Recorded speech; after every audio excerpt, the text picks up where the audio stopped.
Brilliance Audio presents You're Leaving When? Adventures in Downward Mobility by Annabelle Gurwitch, performed by the author.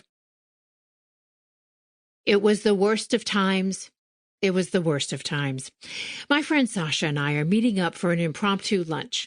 Sasha proposed a casual Mediterranean cafe on the east side of Los Angeles, the kind of place where you order from the counter and a server drops it off at your table. It's not an expensive eatery, but I'm on my recently instituted austerity budget, so I scarf down a few handfuls of almonds on the ride over and order a small side of pickled radishes.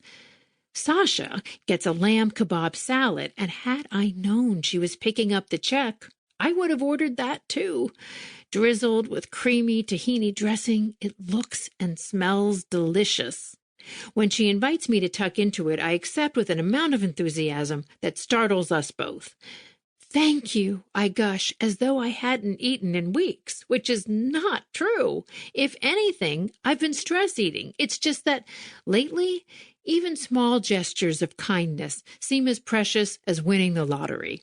Sasha and I have only been in sporadic touch over the last few eventful years, and as we catch up, she tells me that she has just enrolled her family in Medi-Cal, our state-sponsored low-income health insurance plan. I'm stunned. She always seems so downright jaunty, at least on social media, but no, we're in similar straits, like ducks, madly paddling just below the surface. Much of her regular employment has evaporated. Her income, like mine, is now subject to the vagaries of the gig economy.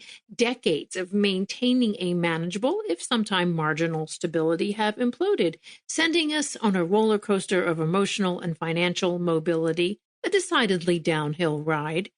I explained that I recently lost my coveted union health insurance and am considering following the lead of a friend who'd recently signed up for an absurdly affordable plan, the only catch being that you had to have a pre-existing condition.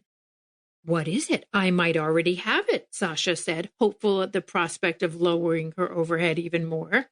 Accepting Jesus Christ as your savior. Oh, and they don't cover birth control, I answer. And that's when we lose it, dissolving into a fit of laughter because we're both in menopause and birth control is one of the only things we no longer have to worry about. After inhaling most of her kebab, I treat us to coffee, we share a cookie and commiserate. We are not living in a war zone. We are not economic or climate refugees. We are so fortunate. As we say goodbye, the last bite of cookie wrapped in a napkin in my purse, we hug, clinging to each other longer than either of us expected. When did things go so horribly wrong? This is how it started. In the weeks before my kid flew the coop, I was racing around the house like a maniac. You need to know how to boil an egg, iron a shirt, make a fire by rubbing two sticks together. Mom, I'm a vegan. I'll be living in a dorm.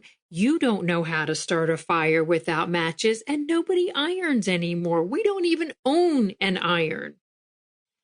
From what I'd read, after our tearful college dorm room goodbyes, my future would be filled with hot air balloon tours and Zumba classes. Motherhood, my work was done. Kids successfully launched, and with all that me time, I could improve the quality of my life, enjoy my blissfully quiet and tidy home.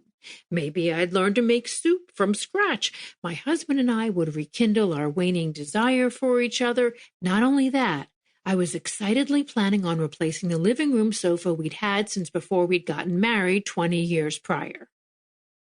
The state of our union wasn't perfect. I assumed my husband and I weren't any more miserable than anyone else who made the same amount of money as we did. If we could just muddle through these middling years, I calculated that between Social Security and our union pensions, we could look forward to a moderate but reliable income when we turned 65, provided Social Security remained solvent.